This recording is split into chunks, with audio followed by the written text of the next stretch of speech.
We're back again with a 1987 Porsche 944 Turbo. It's going under the knife again. Stick around while I explain what needs to be done and why.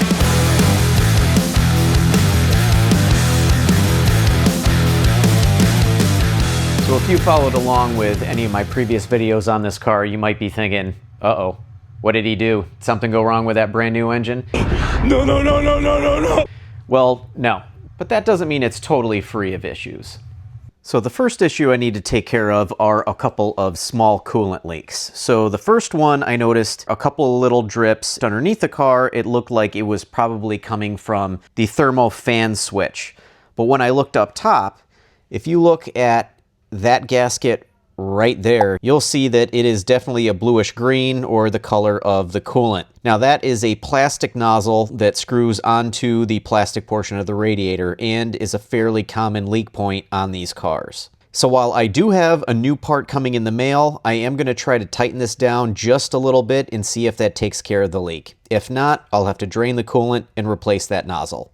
And the second leak is coming from that hose right there. Now this hard line comes from the heater core and goes all the way to the water pump. And that hose right there is leaking right by where that clamp is. For some reason, I cannot get these coolant lines to stop leaking. Once again, I have a new part in the mail, but I'm going to try and tighten down that clamp and see if I can keep that from leaking. If not, I will replace it when I'm replacing that plastic nozzle on the radiator.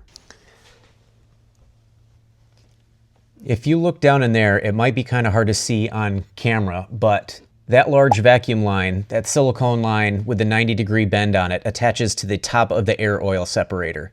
And it is actually glossy, meaning that there are at a very minimum oil vapors that are collecting on top of that. And if you look down at the bottom, I already tried to clean up a little bit, but the top of the air oil separator itself was actually covered in a thin layer of oil, which I'm also assuming is coming from oil vapors that are leaking out of the top of the air oil separator. The next thing I'm going to address is the throttle body. Now, these are a common source of vacuum leaks on these cars. After about 40 years of age and consistent use, the O-rings that are on both of the sides of the throttle itself and the throttle position sensor get old, brittle, and start to leak air. Now, I do not believe that these are available anymore. So the next best thing is to have one rebuilt. And I have purchased a rebuilt throttle body, and I'm going to be installing that in this video as well. So let's take a look at the parts that I have to work with. So here is the rebuilt throttle body. Now I purchased this from a gentleman named Heidtman.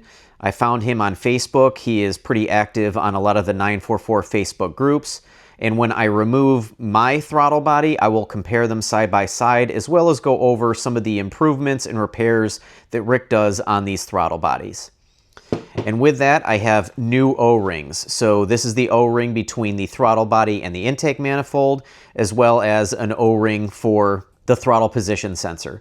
There's also an O-ring in the event you still have a Venturi. I do not. I have the Venturi delete kit, but I will still be using the throttle body to intake manifold gasket and the throttle position sensor gasket. Next, since I have to take off the intake manifold, I do have a new set of gaskets for when I reinstall. The current ones have been on there for less than 1,000 miles, but these are pretty cheap, so I figure why not replace them with new ones. And since I'm pulling the fuel rail, I'll be taking the fuel injectors outside of the intake manifold. I'm going to replace the 4 O-rings just to make sure these don't cause a leak in the future. And finally, these 2 O-rings here are for the air oil separator top cap. I'm only going to be using one. I actually got 2 of these. They're basically the same thing, just different colors, but you only need to use one. So now it's time to get to work. I'm going to start by removing the intercooler piping so that I can gain access to the plastic coolant nozzle on the driver's side of the car. Then I'm going to at least move the power steering reservoir so I can get access to that other coolant hose that was leaking. And once I have the intercooler piping off, I'm going to be able to get to the throttle body. Now, unfortunately, to get to the top of that air oil separator, remove the cap, and install a new O-ring, I'm going to have to pull the intake manifold. So after I complete the other jobs, I will come back and pull the fuel rail as well as the intake manifold, and then hopefully I'll be able to get the cap off of that air oil separator.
Now that I have my throttle body off, let's do a side-by-side comparison with the rebuilt one from Heidtman. Now there are a few parts that I'm going to have to swap over, namely the throttle position sensor as well as this return spring right here. But basically what Rick does is he totally disassembles the throttle body and then he cleans everything in an ultrasonic tank. He also resurfaces the throttle body where it attaches to the intake manifold. Now these can become warped over time. I don't know if mine was, but it's a good step just to make sure that there's no other possible source of leaks. And one of the biggest things that I noticed was he actually polishes the inside of the throttle body. If you're to take a look at my original one, you can still see the cast marks on the inside, whereas on his you can tell that it has all been polished, and he does that on both sides. Even on the back side you can tell that it is shiny and polished, whereas on my original one you can still see the cast marks in there. Now he does make sure to mark the throttle plate, so when it is reinstalled it is identical. Now I don't know why, but this one has a number 4 marked on it and it is gold, as opposed to my original one that is just basically silver. And when he reassembles these, not only does he replace the O-rings, but also the needle bearings that are in there. The action on this is buttery smooth. There is absolutely no grit whatsoever. And another modification that he makes is on the return spring.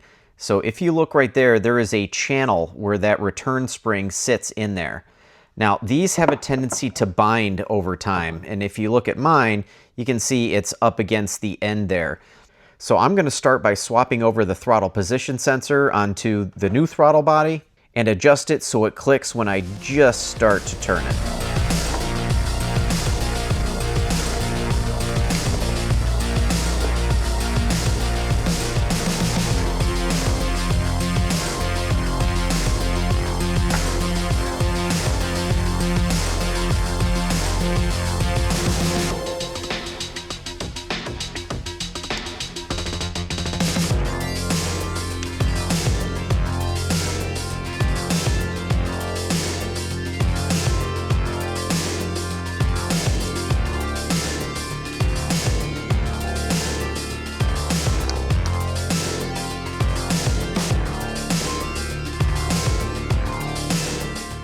Okay, so I have the throttle position sensor moved over as well as this return spring, and the action is super smooth. And if you can hear, it clicks when I just start to turn the throttle. So this is ready to go back in the car. So now that the throttle body is all done, I need to change my attention to the intake manifold. So that means I have to pull the cruise control cable, the strut tower brace, as well as the fuel rail.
right, so I have the fuel rail off, the intake manifold is removed, I took out the air box as well as the J-boot. And you can see that there is just not a lot of room and a whole lot of plumbing down here. So now maybe we can get a better look at this hose that I pointed at earlier, and you can see it does have an oily film on it. And here is the top of the air oil separator. So it's been a few days.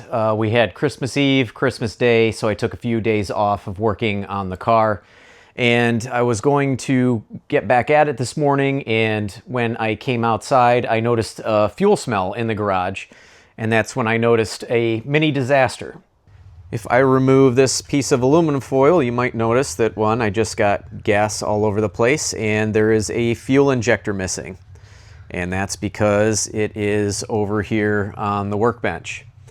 And I put it there this morning because I made a mistake that I'm sure others have made as well. So typically when I leave the hood open for an extended period of time, I will put a vice grip on one of the supports, and I neglected to do that. And I also neglected to remove my under hood light, which added additional weight. And the temperature got pretty cold last night, and anyone who knows, these gas struts in cold weather start to lose some of their strength. And I came out this morning to feed the dog, and I noticed a gas smell. And that's when I noticed that the hood was down and basically resting on the fuel rail. And I lifted the hood, and you may be able to see right here a nice stain, and this fuel injector was gone. So I was able to locate the fuel injector. It must have knocked off of the fuel rail and went down in between the body and the fuel rail, and it was laying underneath the car. So it looks fine. I don't see any visible damage on it. However, I'm not going to take any chances, and you can see the retaining clip actually stayed on the injector. So I need to send my core throttle body back to Rick Heidtman, and it just so happens that he also cleans and reconditions fuel injectors for 944s. So I am going to send back my core throttle body and all 4 of my fuel injectors, have them flow tested and reconditioned. And what that means is I did a little bit of soul searching on what I'm going to do on this car. So originally the plan was to try to get this top cap off of the air oil separator and replace that O-ring in there and get it all sealed up. But I have taken quite a few looks at this, and I just do not think there is any way to remove that cap without removing the air oil separator. Now, I'm sure there actually is a way. I would need to remove this water neck that goes to the heater control valve, which means that I would need to drain the coolant, which I'm gonna need to do anyway because I need to remove this nozzle down there coming off of the radiator. So honestly, this is not the amount of work I anticipated when I started to do this job. Remember, all I was gonna do was change out the throttle body, hopefully fix a couple of small coolant leaks, and replace that O-ring on the top of the air oil separator. And now it is turned into basically removing half of the top end of the engine bay, as well as draining the coolant, removing some of the exhaust so I can get the turbo out. So this is gonna turn into hours worth of work, but it will be more for you guys to watch and follow along and see my experience while I go through all of this for the 3rd time. So it's time to get going on this. It is about 70 degrees out today on the Saturday after Christmas here in Raleigh, and the temperature is going to plummet starting tomorrow. So I need to take advantage of this weather as much as I can. So first step, get the car onto its highest level on the quick jacks, and then get underneath and get that coolant drained.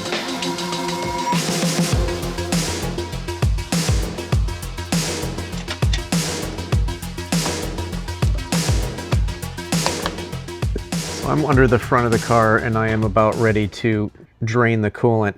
Now I have a modification. Normally there is just a drain plug here at the bottom corner of the radiator, but I bought this kit off of Lindsey Racing, and honestly you could probably build your own, but I was lazy and just ended up buying the kit. So essentially it adds a valve on the end of a hose and makes it a lot less messy. So I can essentially drain the coolant right back into a jug because this coolant is only about 4 months old, so I don't want to waste it. I did put a cover on the end just to keep dirt out of it, but I'll pull that off and we'll get this coolant draining.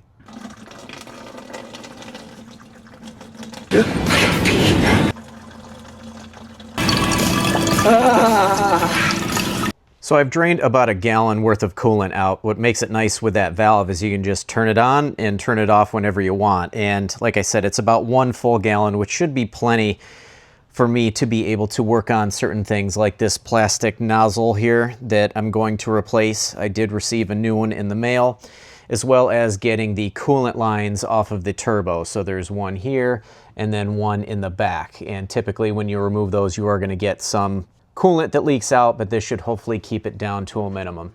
And in the event, if I have to take off this water neck in the back, it shouldn't make that much of a mess. Now that that's done, I think I'm going to remove this nozzle right now because I'm right here, the car's up high enough in the air, and I don't want to forget about it later.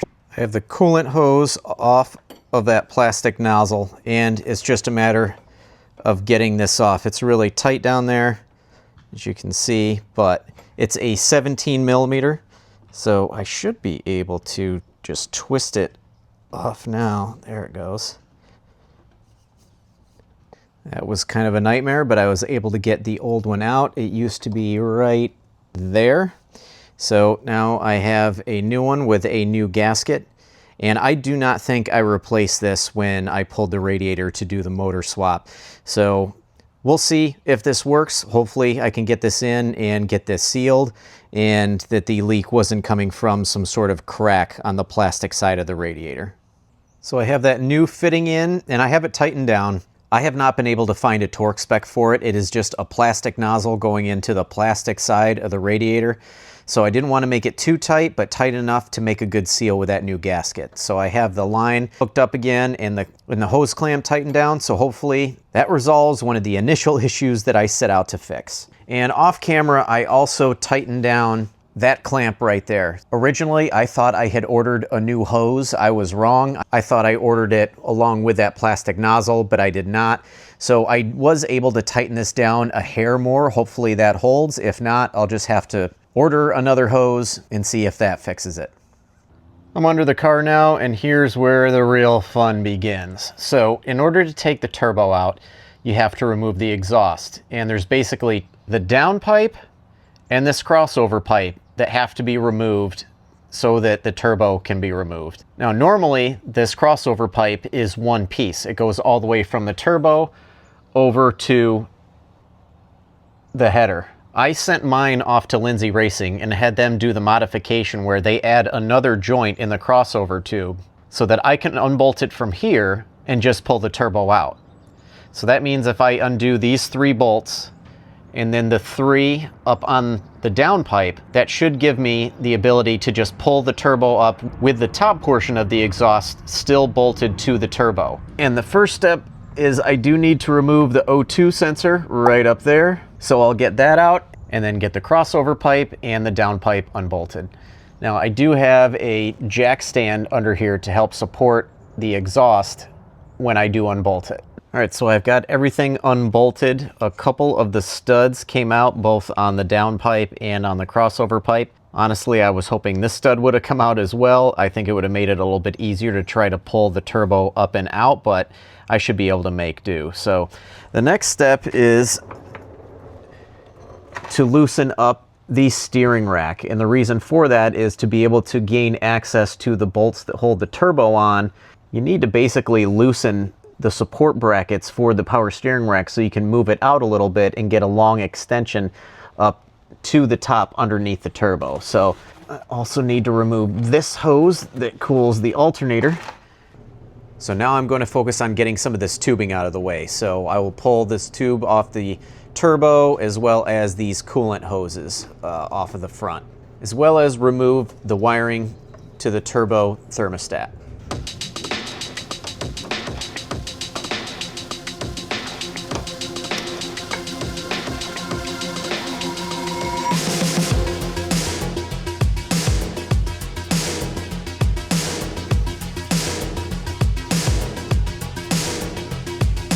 Next, I'm going to pull the idle control valve so I can free up some space to get these wires out of the way.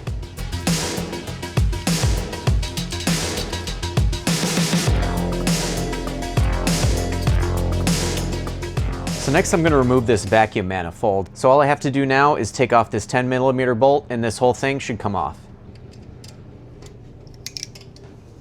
I have some incredibly exciting news, and this is really going to make sense to those that have a 944 turbo. The whole reason why the turbo has to come off to get the air oil separator out is because of this heat shield. This heat shield normally sits in between this downpipe and the AOS. And this heat shield on a factory turbo cannot be removed without the turbo coming out. However, I have an aftermarket downpipe. This is a 3-inch fab speed that I had coated at jet hot. But the factory downpipe normally has a bracket that attaches to this heat shield. So you cannot get this heat shield off without taking the turbo out. Therefore, you cannot remove the air oil separator without removing this heat shield, which can't be removed without taking out the turbo. Did you understand a single word of what he just said? But because I have an aftermarket downpipe, even though it's a larger diameter, I was able to fish this out, and I can get to that bottom bolt right there on the AOS. That is the whole reason why the turbo normally has to come out. So now I have full access to all 3 bolts. And while I'm a little irritated that I went through a lot of steps to get to this point, I am glad that it looks like I can leave the turbo where it is, and let's see if I can get out that air oil separator without removing anything else.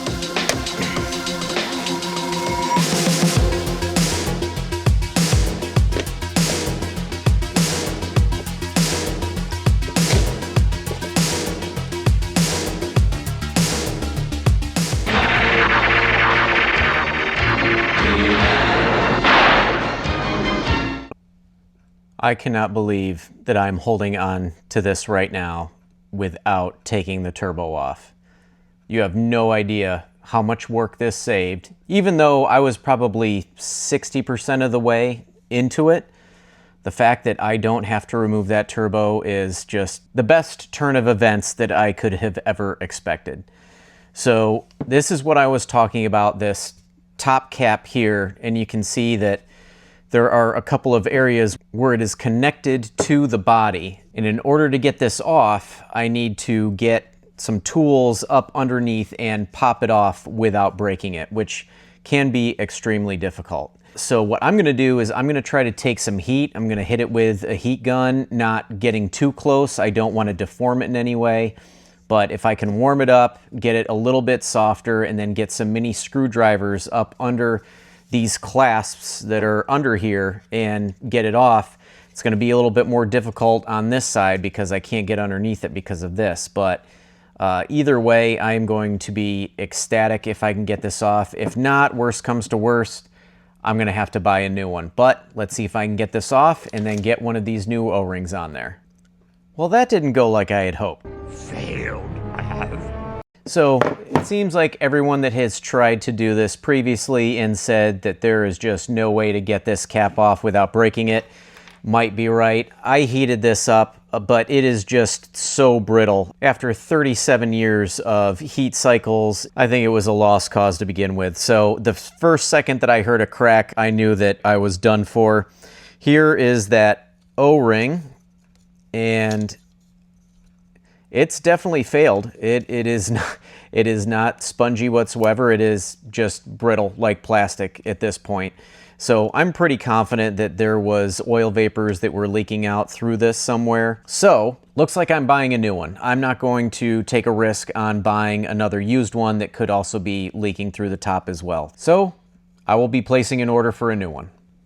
So I'm going to call it quits for this video. This was a story of good news and bad news. The good news is I was able to get the air oil separator out without removing the turbo. The bad news is I had gone through about 60 to 65% of the steps to get the turbo out, and I ended up breaking the air oil separator. So I'll be shelling out the money and buying a brand new one. So the good and the bad with that. The bad is it's more money spent. The good is I went through a lot of time, money, and effort swapping out the motor in this car. So if I have to spend some more and get a brand new air oil separator in there, knowing how much of a pain in the butt it is to remove and that it should be good another 20, 30 years, and having the peace of mind of knowing that I've got a new part in there is good enough for me. So I have to send out the injectors, wait for them to get cleaned and shipped back to me. I have to order an air oil separator, wait for that to come in, as well as a few other items that I might as well replace while I'm in there. So if you enjoyed this video, please give me a like, be sure to subscribe, and click that notification bell so you'll be alerted when my next video drops, when all the parts come in and I get this car on its way to being reassembled. So thanks for sticking around this far, and I'll catch you on the next one.